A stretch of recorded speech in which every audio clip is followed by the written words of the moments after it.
Would you come on up and good afternoon, everyone. I'm Gene Luedtke, president of the Carnegie Historical Museum. We have a very interesting program today that Betty Schwingles has helped organize, and I'm going to turn it over to Betty Schwingles, who's also a board member, and she'll introduce today's program.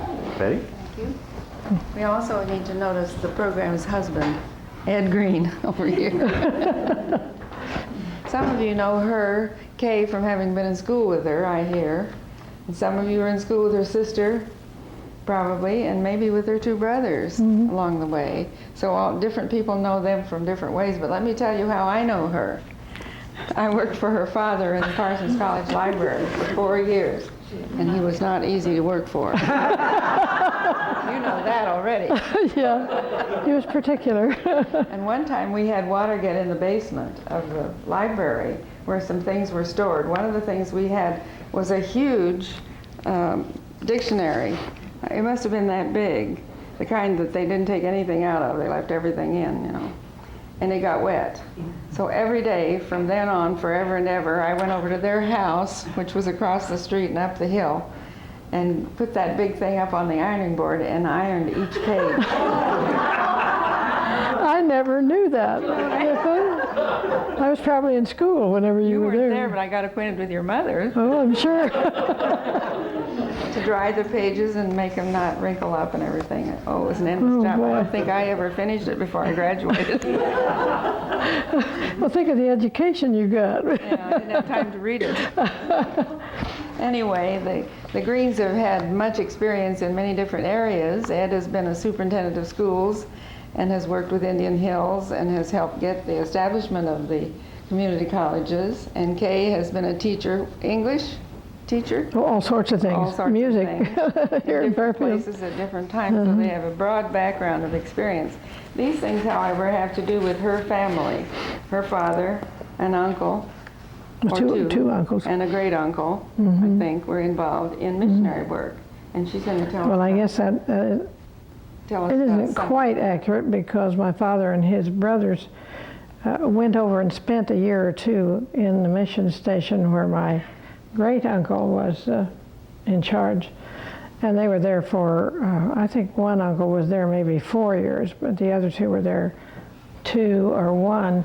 We used to hear about short-term teaching when I was just getting out of college, and I think that's kind of what my dad did. He went over for a year and taught English in the school that they had established there. Well, The thing that fascinated me was you told me your great uncle had a child baptized by Albert Schweitzer. he was delivered by Albert in Schweitzer. Africa. I can't get over that. That was kind of amazing to me. I'll turn it over to you, Kay. Okay. Well, good afternoon, and it's a pleasure to be here and greet all of you and some friends of school days and college days and whatever.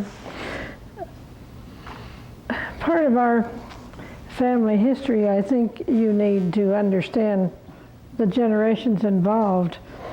Colonel Jacob Ford had several children, one of whom was Major Malin Ford, who was our ancestor. His son was George Washington Ford, who married Mary Edwards of Morristown, New Jersey. To them was born a son, Joshua Edwards Ford. He was the only child of that marriage. His mother died when he was about 3, and his father died before he was 11. Therefore, he was raised by his grandmother, and I think he said in something he wrote, assorted other people, so different relatives must have had a finger in it. Therefore, when he was old enough, he entered Williams College in Williams, Massachusetts, where he graduated in 1847, having studied for the ministry and having become fluent in languages, especially Arabic. This story of Joshua Edwards Ford seems almost to parallel the beginning of Michener's novel Hawaii, if any of you have read it. Except I don't think my great-grandfather had to hurry up and find a woman to marry. Apparently they had met in college. And they were both 22 when they were married, and married in the fall and the Missionary Society sent them within 3 months to Sidon, Syria. There was apparently a very strong missionary movement, which really started in Williams College, and I know that Yale was very strongly into this missionary movement as well. And I don't know what other universities or colleges may have been, but there was quite a wave of interest in people going as missionaries all over the world. And he and his wife went over there under circumstances that I would find very trying. As a matter of fact, you can look at this later. Here was a young couple going, and they had their children over there. And this is the house in which my grandfather was born. And she says, the birthplace of Charles Henry Ford in Bundum, Syria. An interesting house with cupboards in the walls, earth floor, roof made of boughs. And part of the time, I know that her husband had gone off to some other mission station or to start a church or whatever. And that meant she would have been alone a lot of the time, and it just seems very, very difficult, but she seemed to survive. They had four living sons and one daughter, and the reason I list them is it will explain where some of these things came from. Their sons were Nathan, George, Charles, my grandfather, and their one daughter was Sarah, and the other son was Edward. The reason I list them is that George went to Syria, and Edward later became a missionary to Africa, the Cameroon or the Congo, whatever they called it. So some of the objects are African, and most are Syrian. And there are a few odd things that people must have picked up on their travels. I don't know. Betty was remarking that the thing that interested her about this African missionary was, I told her that they were in Africa at the same time that Albert Schweitzer was. And Albert Schweitzer delivered one of their two children. It was interesting to me. After being in Syria for 18 years, Mary wasn't doing very well, and they thought due to her health they should come back to the States. Well, they came back to some family in Geneseo, Illinois, and ironically, it was Joshua who caught pneumonia and died. He had come on horseback back from a church he'd been to speak, and was caught in a blizzard and eventually took pneumonia and died in 1866. Before he died, he asked his son George if he would carry on the missionary work in Sidon. He hoped that someday some of his grandchildren would carry on the missionary work. Interesting to me was I didn't ever realize until fairly recently that some of those sons were in their teens and not finished with their education, and they went to school in Denmark Academy. Denmark is right over by Fort Madison somewhere. I had no idea that. I'm going to take off the paper clips here. George went on to college at Williamstown, Massachusetts, studying for the ministry. Afterward, he took a pastorate at Ramapo, New York, where he served for 3 or 4 years before returning to Sidon. The Ramapo Church supported his missionary efforts to a great extent over all the years. George was remarkably suited for his work in Syria because he had lived there till age 14 and because his native language was Arabic. In the course of 3 years, his nephews, my father Frederick, Perry Ford, his 2 older brothers, Tenney Shepherd Ford and Edward Dyson Ford, would spend time in Sidon. Tenney was a civil engineer who helped with building projects, eventually returning with his young wife to spend a year or two more.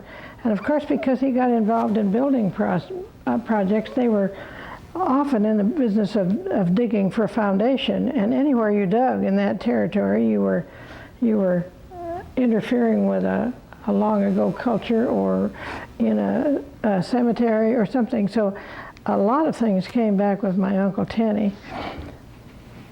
And all three of the boys brought some back, but as the two older brothers passed away, then a lot of it ended up with us. And I think some of the things were divided so that their children have some of them. So we've had a very nice time looking them over and understanding the story. My dad's brother, Edward, Ned, compiled a book of letters and any of the papers he could find in missionary journals and stuff of that sort. So he has a record of the Ford family in Syria, which is a very interesting reading. As I look over the articles in the collection, I'm a little apologetic. Many of them were in our home for years, and I saw them, but I didn't know very much about them, so we'll conjecture together on some things. I used to think that these scissors were African. I don't know whether Africans of long ago worked metals that much or not. I don't know much about the civilization then, but they may be Syrian. Here, this pair looks even better in terms of being workable. You can take your choice. I don't know whether they're African or from Sidon. Right here is a bundle of spear points, and I just assumed those were from Africa too, but Paul Sells looked at them and he said those are probably Crusaders' spear points, because the whole area, of course, figured in the Crusaders' time in the Middle East. As a matter of fact, the mission station where my great uncle George was it had a huge building left from Crusader days. It had 8-foot thick walls and wide doors, and they figure it was an armory because there are slits that they could fire from. And it was used as an auditorium for the Presbyterian church out there. Let's see where else I want to get here. Here are pieces of brasswork. It's really lovely when it's all polished up. I haven't taken care of that, but you can see the artwork on them. There's another one, lots of owls.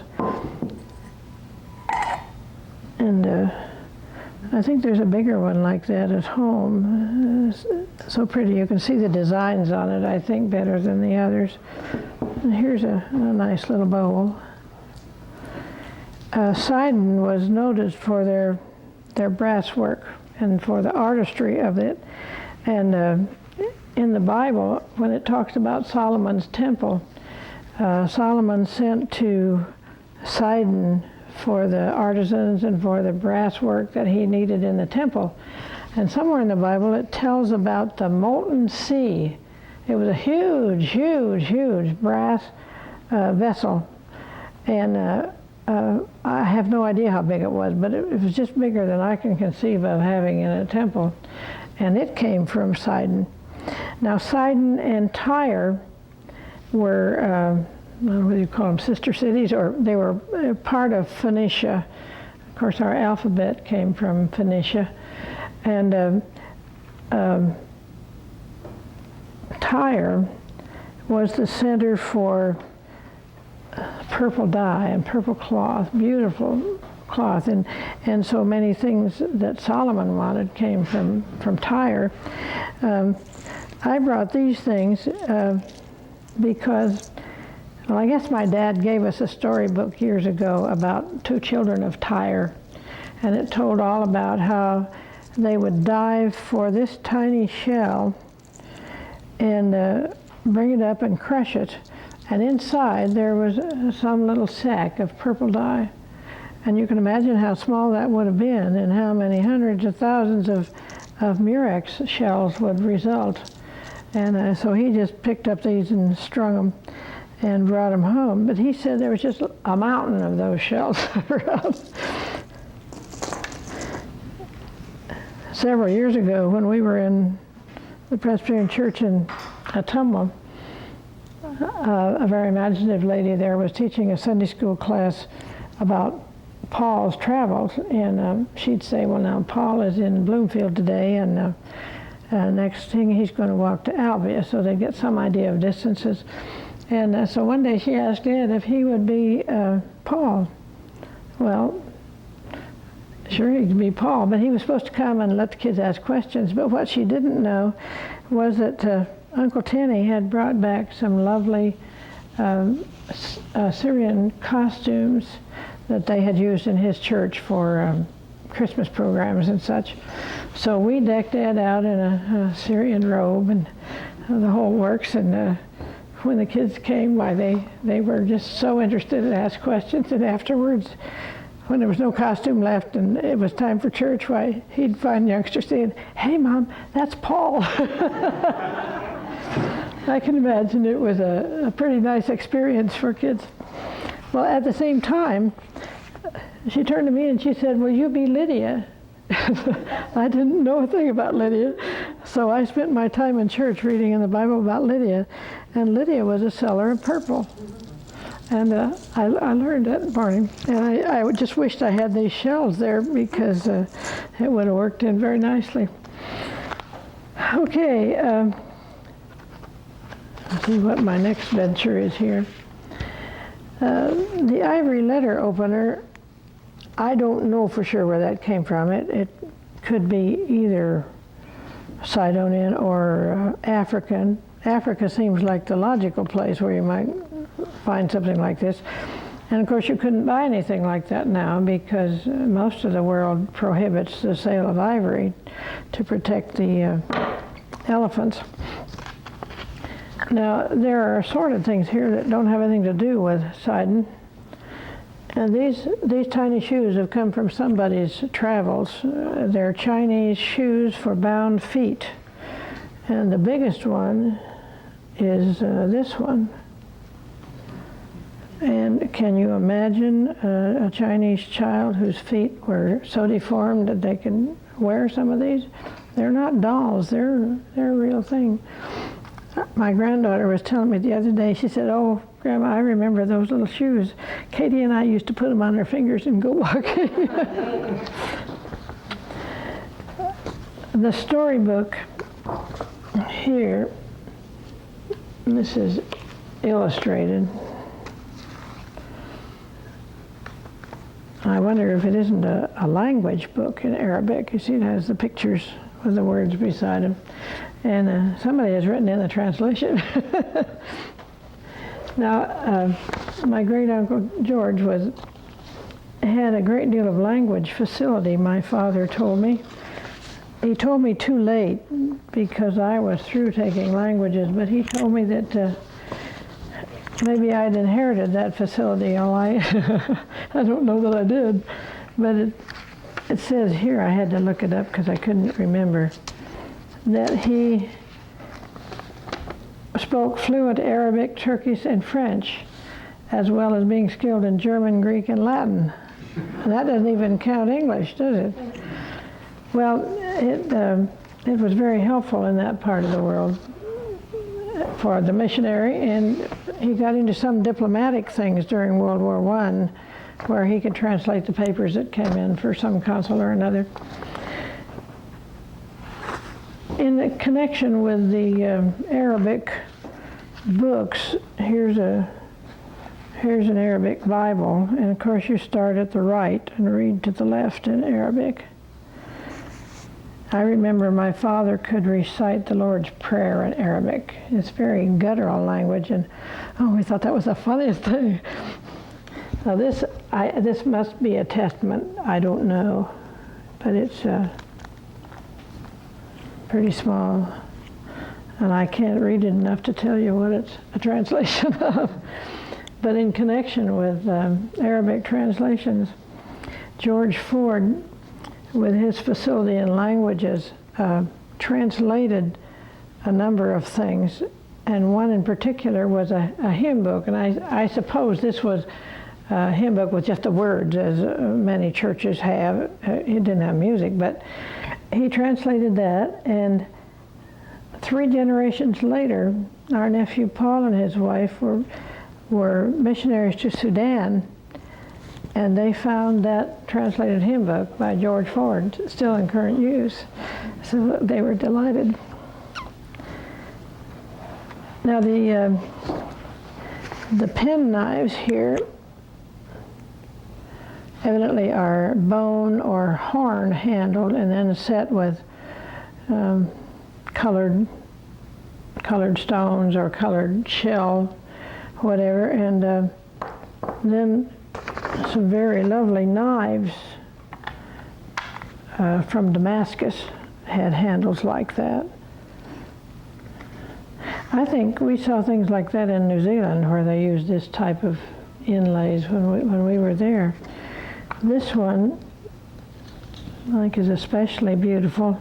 Our family had a carving knife that was much like this, and eventually it broke from the blade, but it was a bird and had all these inlaid pieces. Eventually it parted company with the blade, and I don't know what became of the handle. I was looking to see if I happened to have it. I don't know. Now, when some of these pen knives arrived at our house, they were shaped like birds too, and I don't know what became of them. But when my brothers were given their pen knife with a bird handle, they immediately started flying. I mean, you know how kids will. One of them ended up in the back of my brother's head. Damascus is especially noted for its very remarkable sharp blades. And this is one reason we ended up bringing this whole collection here, because I'm not sure I can get this back. Keith figured out how to get it back. Ed knows, but well, I'll leave it there so you can see it. And I think you read of Damascus as being famous for this kind of steel. I guess it's steel, is it? I don't know. All right, then another thing that they often dug up in their excavations would be these little clay lamps. This is the kind that the 10 virgins carried, probably. These are pretty ancient. The oil would go in here and a wick out here. Now, I always thought they were bigger than that. In my textbook pictures, they look bigger. And I noticed in one of the cases in the other room, there is one that's about that long. But apparently this was very commonly used. We had 2 or 3 of them. Flashlight. What? That might have been their flashlight. Yeah, that you carry, right. The bigger ones would be for the home. Yeah, I think you probably hit the nail on the head.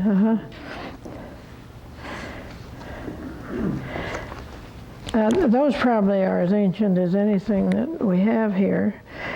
I have one thing that my Uncle Tenney brought back that I never ever saw. I shouldn't say I have it. We did have. They were tear bottles, blown glass tear bottles, about that big.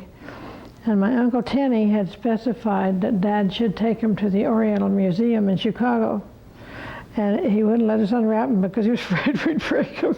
So I didn't ever see them, but I thought it was interesting. They would catch the tears of the mourner at a death of somebody, and then they would bury them with that person.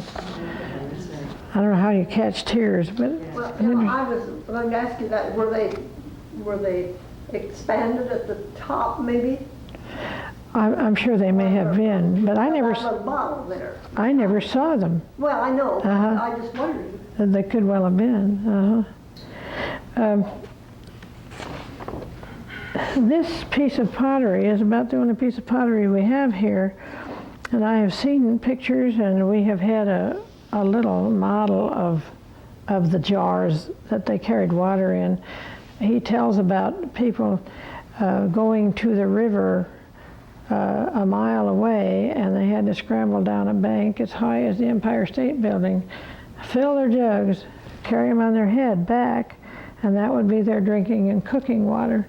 And the interesting thing was that the young girls would go to get the water, and the young swains would follow along, chatting and teasing, and so it was kind of a social event, I guess. But my dad showed us how people drank out of a bottle like this. As a matter of fact, there's a picture in there in that album of a fella drinking out of one of these water bottles. They never put their mouth on it, just aim for their mouth. And I expect nobody cared if they got a little wet in that climate. Now, I have an idea. I've always thought this probably was African. It's a leg or hand bracelet. I don't know which, probably leg. And it's a rattle. And it says brass, but I don't know. It almost strikes me as being silver. I don't know what it was. I'll put it here with African things. There's a carved stone here in the shape of a beetle. Now, I don't know how far these things were found away from Egypt, but in Egypt, here's probably a commercial casting of one sometime or another. In Egypt, they noticed the black dung beetles would burrow into the ground and disappear, and that would be symbolic of death. And then at some later time, they would emerge. And so you had the story of immortality there. And it has some pictures on the back. I don't know any significance of them, but this one has the hieroglyphics. We had a Sunday school lesson in my children's class one time on hieroglyphics, so I brought this to see if we could find any of the ones that were in our lesson. It's kind of interesting. But that would be Egyptian. Okay. One of the last entries on Paul Selz's list was a doll, and I didn't get a chance to correct that. It's getting kind of fragile and worn. This came from the mission station where the Kenneth Parkers were, Winifred Mackenzie Parker in northwest India. And when they were back on furlough one time, I saw this over at her house, and I was pretty naive and not very well-mannered, and I was hoping maybe she'd give it to me. And she explained that it was for sale. So I managed to find the dollar and buy the Indian lady, and here's her ornament on her forehead and her sari that I expect she had to cover her face with, and she has leather shoes.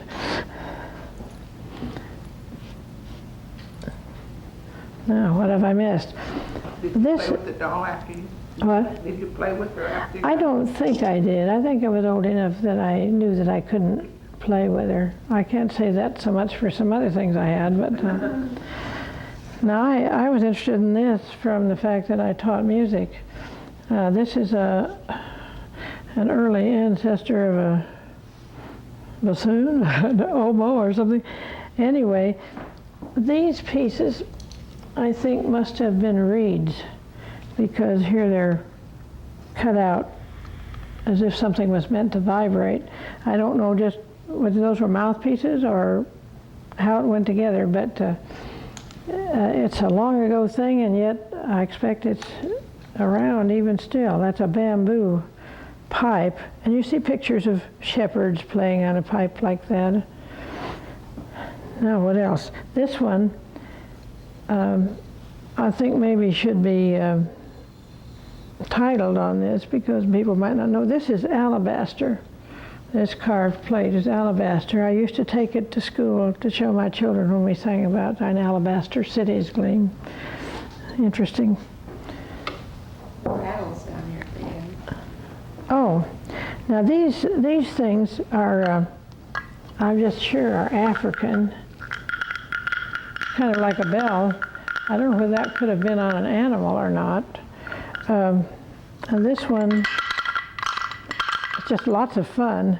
We used to take these to nursing homes once in a while and make a presentation. And if we'd pass these around, this is the last thing that would come back, and sometimes I had to coax it because it was just so much fun. Now, maybe some of you have an idea what this is. It's not an elephant's tusk, as I understand it. And I'm not sure it could be a rhinoceros tusk. I've always wondered, but I'm pretty sure it's not an elephant's tusk. I don't know from there where to go. I would assume that's from Africa also. Now, is there anything I've not mentioned? This is a type of Chinese lacquer work from Suzhou lacquer. That would be with these Chinese things. Anything else? Well, why don't you tell us story about your Uncle George when he was these two? Oh, yeah. Because Uncle George had been raised speaking Arabic, that was his native language. And in this book, they tell about one time when he was riding alone, going from one town to another or something, and he stopped at this oasis to get water. And while he was there, he heard a couple of disreputable characters nearby talking with each other about how they would relieve him of his valuables. And they didn't know he could understand. So he took out his revolver and he aimed at some rocks a little ways away and took 2 or 3 shots. And you know, they just decided he didn't have anything they really wanted. I was wondering, being in a Muslim country and a missionary, what if they had any difficulties in being endangered or threatened? Oh, yes, yes. When J.E. Edwards went, they speak of the earthquakes and the pestilence and robbers, marauders. And there was one time when one of the doctors was coming back home after being out for something, and he was riding along, and he was attacked by robbers, and when he got there, he said, well, he was awfully glad he was on a fleet horse because they outran him. And there was one description where they were attacked from the rear. It was a party of people moving, and the men just turned their horses around and just rode head on toward them. It scared them, and they ran away. But yes, it was not an easy life at all. Now, my great uncle George started a school there, and originally the school was meant to be for teaching young ministers about the mission field and so on. And eventually he could see that the great problem was that land had been divided as it was inherited until nobody had a very big piece of land to do anything with, and there was a good deal of poverty. And so they added vocational things to their school. And that school came to be known as Girard Institute, and this is a book of Girard Institute songs with both Arabic and English in it. Okay. Oh, I just wanted to read you this because I thought it was so interesting. This was written in a letter by Mary Perry Ford. She said, I was privileged to make my first missionary tour, during which we visited this town and stayed in the home of the patriarch of the family. A camel reposed just by the door, inside the house, of one room only, and those who entered often stepped over his neck. So would you like to live with a camel in your house? All right, then, there was one other thing I wanted to tell you, and that was my great uncle George had wanted to marry Catherine Marie Booth. She was from Morristown, and her father was rather well-to-do, and nobody knows whether he thought that the marriage was not suitable, this missionary preacher who would never have much standing or what. But he was also a widower, so I have a sneaking suspicion he wanted her to stay and take care of him. And so he wouldn't give his consent for them to marry. So they did not. But when he died, the father, she was 50 and they were married. And because they never were able to have any family under those circumstances, my parents decided to name me after her. And since then we have the daughter of a cousin who is Catherine, and our granddaughter who is Catherine, and each of us knows we were named for a gracious lady. And I think that concludes my discussion, unless you think of anything else that I haven't mentioned you would like to hear about. Did your Uncle George have a right to carry? What? Did your Uncle George have a right to carry, a license to carry that revolver? I don't think anybody had to have that. I didn't mention these. These are necklaces made of boar's teeth, and I think they must be African also. Been over here with African things. Can you tell us a little bit more about the house? They said ballast for roof and that sort of thing, but what kind of furnishings, how they cooked, how they did laundry and all that sort of thing? You know, I don't know very much either. I think they probably had to go to the river to do laundry because they carried only the drinking water, and sometimes it was a long way. Those jars, you know, might be, they're very graceful and they'd carry them on their head, but you sure wouldn't carry water for the washing that way. I don't know very much about it. There's one thing I would like to have brought, decided maybe I shouldn't, and that is I've made a mobile out of a number of camel bells. And camel bells, well, they're kind of shaped like that. They're small. Some of them are only about this high and some are that big. And sometimes the clapper is another bell shape. It doesn't have a clapper, but a small bell inside of the larger one will be the clapper.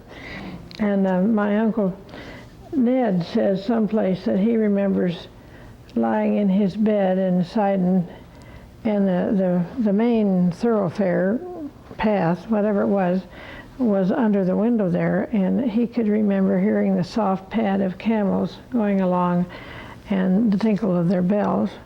And so he bought the bells that we have at home in the bazaar and bought them especially for their musical sound. So we've enjoyed them a lot. Well, I think that concludes what I have to say, but you might like to look at these pictures. These are pictures of George and Catherine Ford, and this was their home after their marriage when he was not in charge of I don't know what year it was, when he was sort of semi-retired while they built that home. It was called Ein Hulway, and these are pictures inside their home. A picture with their horses, and here's a lovely one of my Uncle George on his Arabian horse. And when the weather got terribly hot, they would go to, would it be Mount Hermon? I can't remember now. But anyway, up on the mountain and camp in tents. And those tents were complete with carpeting, and, you know, they had the oriental rugs and stuff. And so they were quite a nice deal. Then there are two pictures that I think are probably scenes of Sidon. And this last page has the man drinking out of that bottle. So you can look at those. And I guess that ends my presentation. If there's anything else you want to know. I'm trying to remember, I'm not quite sure of the facts here, but it seems to me I recall that the Presbyterians were involved in a rather famous university in Beirut, the American University, I think, which I think became a problem in the latest conflict, some decades ago. Was your family involved in? They went to Beirut and were on that staff for a while early in their missionary time. I think they brought them over because Uncle George could speak comfortably so many languages. Yeah. And then eventually they were sent to Sidon. Did Dr. Hinkhouse go over there? Yes. I think he was in American University. Oh, at American University. I didn't remember where he was, but I used to play in their home with their daughter quite a little bit, and one time he told me, and of course I wasn't smart enough to remember all that, but he told me about being in some type place where he stayed with Uncle George's family and was involved somehow. That was before we came here, so. And who was that? What? What was the name? Dr. Hinkhouse. Now, we moved here in 1931, and Dr. Hinkhouse told that to me sometime when I was pretty young, and I didn't remember very specifically. And I don't know about, Beirut University took a beating when there was a... Oh, yeah, I think it had to close, I'm not sure, but it was internationally famous. Oh, yeah. And I think the Presbyterians were responsible for starting it at least. It's kind of interesting because my family were Congregationalists, and they said that I think there were Congregational connections, and then there were Presbyterian connections, and then eventually it was turned over to a Sidonian mission board over there. Now, there was a Parsons student, you probably knew Harlan Naylor, and in his travels he went there, and he was going to get me some pictures that he'd taken there, but I never got them. But since then I've inquired, and apparently Sidon was the end of a pipeline, and they would ship the oil out from there. And I don't know much more about it now. I've always wondered whether all that border trouble would affect Sidon, but it's a little farther north than some of the places that were hit in Lebanon. We did have a really strange experience when we were in Vienna. We went to a outdoor afternoon tea sort of place in a park that was doesn't matter, the waltz composer, and I can't say his name right. Strauss, yeah, Strauss Park. Across from the International Hotel. Yeah. Intercontinental. Well, we went there and had something to drink, and we were sitting there, and there was just a toddler there with her parents who were at a table nearby, and we got to chatting and found out that they were from Lebanon. And he was a computer person, had come up to Austria, and I don't know how we got onto it, but I guess we told him that we had some family missionaries that were there. Now, the house that Uncle George and Aunt Catherine lived in, they called Ein Hulway, and he said, "Oh yes, I know Ein Hulway. He talked like it was some kind of a music school." And I have never known whether it was the same building or whether there was no connection at all, but one of his friends had gone to school there. Small world. Well, that'll conclude unless you have other things you want to say. Thank you. I forgot to mention, you probably all know this anyway, but they're the ones that do 55 Alive. We did. Us old people these days. We don't do it now. You're not doing that? 7 years was about our limit. Not old people. We're still representing 55 Alive with a safety management system, which is a large coalition of organizations all involved in safety planning that is hoping, well, it's doing all kinds of work on signage on the road, on building roads. It's got engineers and law enforcement, and you name it. If they're involved in safety, they're a part of that coalition, and that's our main contact with 55 Alive. Thank you. Thank you, everyone, for coming. Thank you, Catherine, for an interesting program. I've looked at these things in the cases, and now there's a little piece of history that goes along with each of them. I don't know if you've got authentic history, but Well, that's great. In the coming months, we'll be having some more programs, somewhat along the same line. Next month, Mark Schaefer is going to give a program on our Greek and Greek and Roman artifacts that we have in our cases, and has done some research on that. And each month, the second Sunday of the month, we'll have a program talking about things that are in the museum and things of interest to people in the Fairfield community. So thank you, everyone, for coming, and we hope we see you again. well, it's been a nice opportunity. Thank you. The thing I especially remember about Kay, when she